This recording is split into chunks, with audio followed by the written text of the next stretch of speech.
जय जय श्री राधे श्याम नित्यधाम श्री वृंदावन राधा दामोदर मंदिर।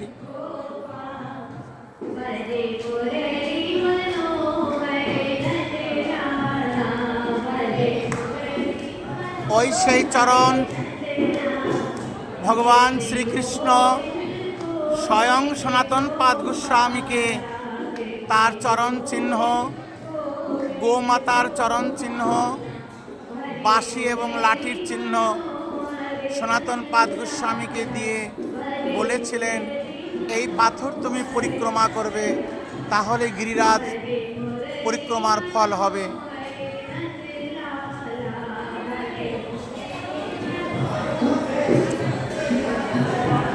রাধে রাধে।